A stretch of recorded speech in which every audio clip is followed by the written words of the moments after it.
Thank you, Mr. Chairman. I didn't hear you. Did you call me? I called you Mr. Chairman. Thank you, sir. Thank you, sir. That sounds very good. Thank you again, Mr. Chairman. Mr. Director, I've listened from my office to your testimony today. Tell me who had the authority to call out the National Guard on January 6th?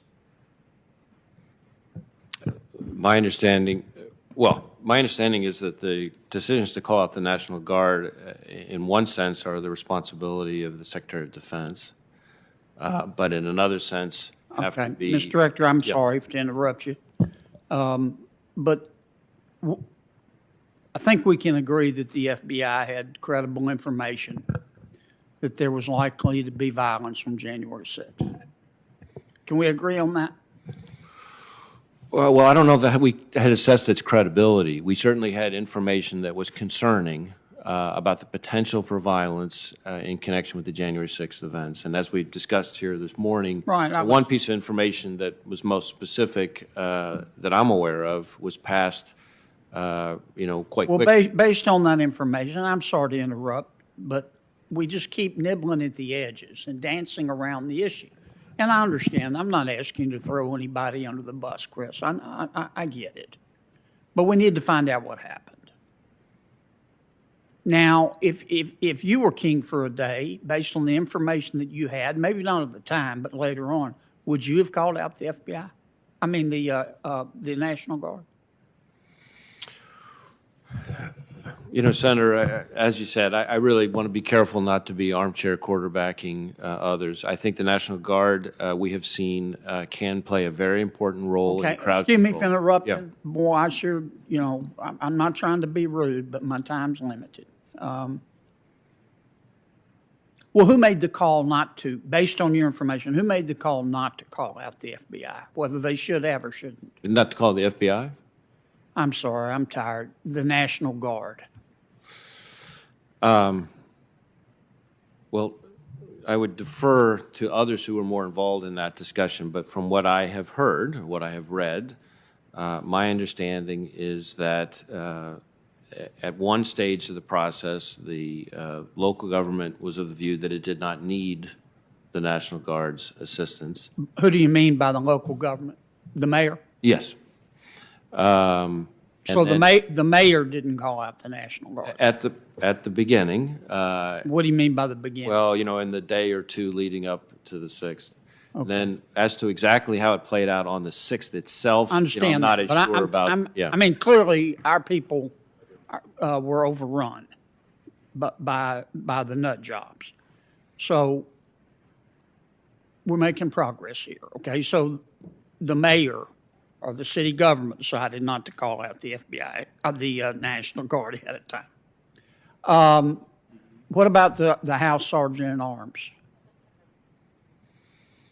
I don't know what role the House Sergeant at Arms played with respect to the National Guard. Okay. How about the Senate Sergeant? Same answer. Okay. How about the Capitol Police, the Chief of Capitol Police? Did the Chief of Capitol Police make the call not to call out the National Guard?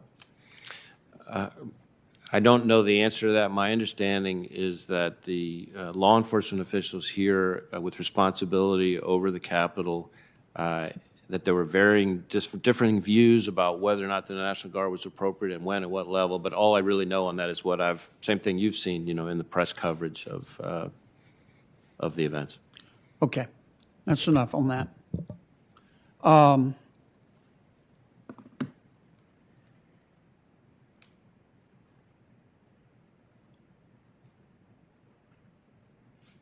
I listened to your comments about diversity, and I thank you for your good work there. I think any fair-minded person has to conclude that that diversity is a strength, not a weakness.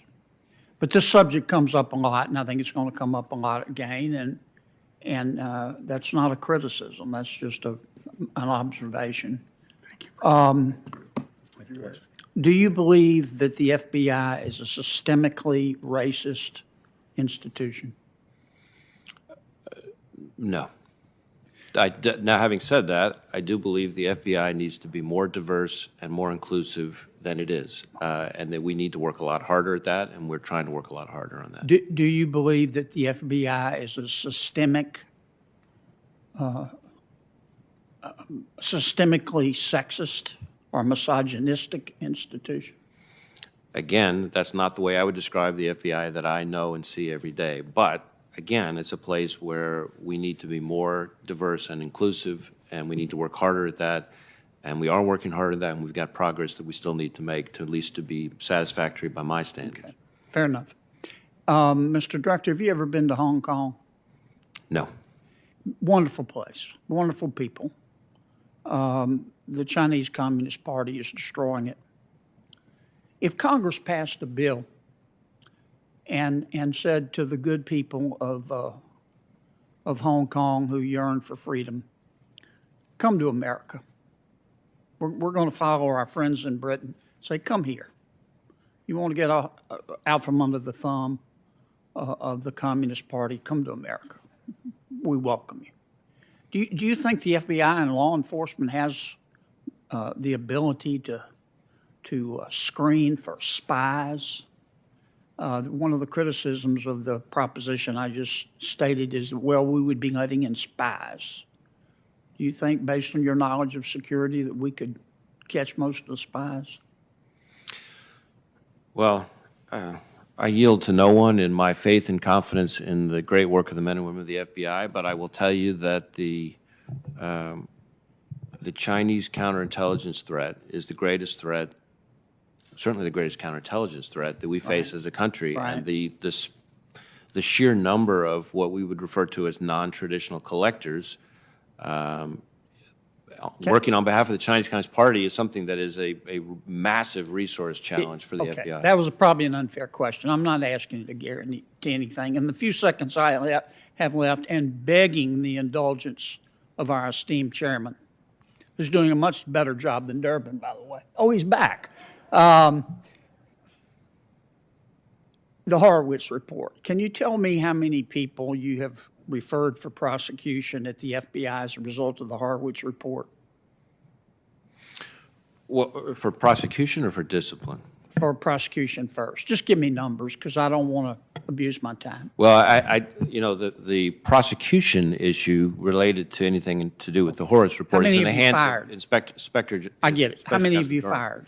So most of the people involved in the Horowitz report are former employees. Of the ones who are current, every single one of them, even if mentioned only in passing, has been referred to our Office of Professional Responsibility, which is our disciplinary arm. Now that piece, and this is important, that piece of it, because we're cooperating fully with Mr. Durham's investigation, at his request, we had slowed that process down to allow his criminal investigation to proceed.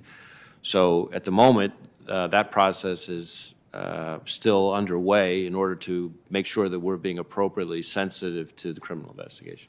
Okay. So you've had to hold up as a result of the criminal investigation. I'm sorry I went over, Mr. Chairman.